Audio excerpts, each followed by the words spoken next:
যে আয়নাঘরের গল্প আপনারা শুনেছেন, এক একজনের সাথে কিন্তু এক এক রকমের আচরণ করা হয়। আমাকে 18ই জুলাই ভোর রাতে বা মধ্যরাতে 3টা কি 3:30টার দিকে আমাকে তুলে নিয়ে যাওয়া হয়। আমি তো আমার ছোট বাচ্চা আমার কাপড়ে প্রস্রাব করে দিয়েছিল, আমার কাপড়টা ভিজা। আমি বলেছিলাম যে ভাই আমি কাপড়টা চেঞ্জ করে যাই। চিলে যেমন স্বীকার করে ঠিক অমনিভাবে গেঞ্জি এখানে আমাকে একেবারে চ্যাংদোলা করে আমাকে টেনে হেসছে নিচে নামালো।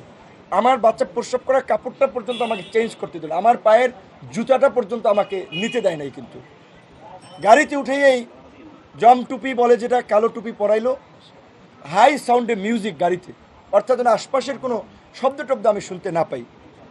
তারপরে রাতেই নিয়ে গেল, নিয়েই চোখ মুখ বেঁধে জিজ্ঞাসাবাদ এবং সেই সাথে অমানবিক, মানে বলতে পারেন যে আপনার অমানবিক মারধর করে। এক পর্যায়ে আমার শরীরে কাঁপুনি চলে আসে, আমার মুখ দিয়ে লালা বের হয়ে যায়। তারপরে তারা ডাক্তার আনে। তাদের সিস্টেম কতটুকু মানে মানসিক নির্যাতন করার জন্য উন্নত সিস্টেম, এই নির্যাতনের পর তার ডাক্তার আনে। ডাক্তার চোখ বাঁধা আমাকে ইঞ্জেকশন দেয়। আমি ইঞ্জেকশন দেয় কিসের ইঞ্জেকশন, এটা কি ভালো না মন্দ, না এর সাথে কোনো জীবাণু ঢুকিয়ে দিচ্ছে, আমি তো জানি না। আমি চোখটা কাপড়টা একটু সরিয়ে ভদ্রলোককে দেখার চেষ্টা করেছিলাম, সে খাপ করে আমার হাত ধরে ফেলছে। ওর ওনারে কথা বলতে বলতে জিজ্ঞেস করলাম, উনি বলে আমাকে মাঝে মাঝেই এরকম আনে। তারপরে রাতে ঘুমেই পড়ি, সকালবেলা খাবার দেয় অন্ধকার ঘরেই। একটা একটা ছোট্ট মহসিন হল, ঢাকা বিশ্ববিদ্যালয়ে যারা গেছেন, নিচে যে সিঙ্গেল রুমগুলো থাকে ওই রকমের একটা রুম, রুমের মধ্যে বাথরুম, লাইট নেই। খাবার দিছে মোমবাতি জ্বালাইয়া, দিনের খাবার না রাতের খাবার আমি জানি না। তো এমনিতেই সবসময় মানসিক একটা ভয়ের মধ্যে যে কেউ, চোখ বাঁধা, আমি কোথায় জানি না, মানসিক একটা ভয়। আর কানের কাছে মাঝে মাঝে এসে বন্দুক লোড করার মতো ক্রাশ করে শব্দ করে, যাতে আরও ভয় পায়, আরও বলে। আবার লাঠির খটখট খটখট শব্দ করে ফ্লোরে, বা এই মারবে, এই ইয়ে করবে। এনামুল আমাদের কাছে কিন্তু ওই কানে কানে ইয়ে লাগায় রাখেছে, আমাদের কাছে কিন্তু বাটন আছে, টিপ দিলে ইলেকট্রিক শক লাগবে, কানে ইয়ে লাগায় রাখে। এরকম একটা মানসিক ভীতিকর একটা অবস্থা, যে বন্দুক লোডের শব্দ করে, লাঠির শব্দ করে, আবার এরকম ইয়ে করে। তারপরে আমাকে যে আয়নাঘর আমরা যেটা আসলে বুঝি যে গুমের যে স্পেশাল রুম, সেই স্পেশাল রুমে আমাকে নিয়ে যায়, রাখে, চোখ বেঁধে নিয়ে যায়। তো আমি দেখতে পাচ্ছি র্যাবের কোন জায়গায় সেটা তো আমি জানি না, পরবর্তীতে জানছি। আমি এই স্টেজেই আপনাদেরকে একটু বলে দিচ্ছি, সেটা হলো যে আমাকে যেখানে রাখছিল সেটা হলো র্যাব 2 বসিলা মোহাম্মদপুর ক্যাম্প। আমি আবার র্যাব 2 বসিলা মোহাম্মদপুর ক্যাম্পে যদি আপনারা দরজা দিয়ে ঢোকেন, ঢুকে ডান পাশের যে বিল্ডিংটা, স্বাভাবিকভাবে দেখে মনে হবে একটা স্বাভাবিক বিল্ডিং, একতলা কি দোতলা বিল্ডিং, একটা গেট দিয়ে ঢুকে ডান পাশের বিল্ডিংটা।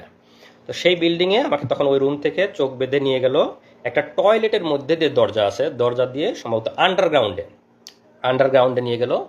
সেখানে একদম সিঙ্গেল সিঙ্গেল গুমের রুম করা আছে, এখানে বিভিন্ন যাদেরকে গুম করে নিয়ে আসে সেখানে রাখা। আমাকে সেই একটা রুমে রাখলো। তো সেই রুমটার বর্ণনা এরকম যে, আমরা যদি বাংলাদেশের একটা টয়লেট মতো চিন্তা করি, লো লো কমোড টয়লেট যেগুলো আমরা স্বাভাবিকভাবে ইউজ করতে পারি, হাই কমোড টয়লেট না। তো ওই রুমের মধ্যে একটা ছোট্ট ছোট্ট টয়লেট আছে, একটা ট্যাপ, একটা বদনা। তার মানে আপনার টয়লেট বা প্রস্রাব করার জন্য বাইরে যেতে হচ্ছে না, ওখানে টয়লেট করা যাবে। আর বাকি যে ফাঁকা জায়গাটুকু আছে, মানে একটা টয়লেটের, বড় একটা টয়লেটের জায়গার মতো বাকি যে ফাঁকা জায়গাটুকু আছে, সেই জায়গায় একটা স্বাভাবিক মানুষ টান টান হয়ে শুয়ে থাকতে পারবে না। আমি হাইটে অত বেশি লম্বা না, তারপরে আমাকেও পা একটু ঘুচায় এভাবে এভাবে শুয়ে থাকতে হতো, এরকম এতটুকু জায়গা। আর সামনে যে দরজাটা একদম সলিড, এই দরজাটার মানে রডের শিক নাই, দরজাটা একদম সলিড, দরজার মানে হেড বরাবর একটা গোল ছিদ্র করা। তো সামনে যারা মানে গার্ড থাকে, তো কাউকে বলার দরকার হলে ওই ছিদ্রর ওইটা সরায় ওদেরকে ডাক দিলে তখন ওরা কোনো কথা বলা বা কোনো জরুরি কিছু বলার দরকার হলে ওরা, বা খাবার দেওয়ার দরকার হলেও ওদিক দিয়ে এসে কথা বলে তারপরে খাবার দেয়। তো ওইটা হলো একদম স্পেশাল রুম গুমের, যে একদম ভিতরের জায়গাটা সম্ভবত 10 ফিট 10 ফিট স্কোয়ার হবে, খুব উঁচা।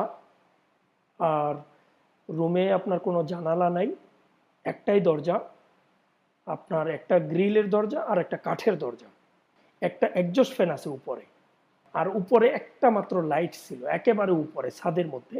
16 রুমের কমপ্লেক্সটা খুব পুরানো আমলের, অনেক পুরো। আমি 90 সালে ছিলাম আর্মি এমপিতে অফিস অফিসার হিসেবে, তখন আমি এটা এরকমই দেখি। এটা উচ্চতা 18 ফিট, দেওয়ালগুলি মসৃণ, প্রত্যেকটা রুমের সাথে একটা করে লাইট আছে এবং একজস্ট ফ্যান আছে একটা করে।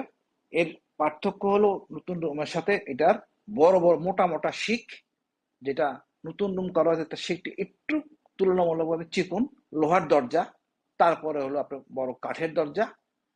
কাঠের দরজার মাঝখান দিয়ে আছে আপনার ছিদ্র, যা দিয়ে দেখা যায় ভিতরে কে কি করে বা কি করতেছে ইত্যাদি।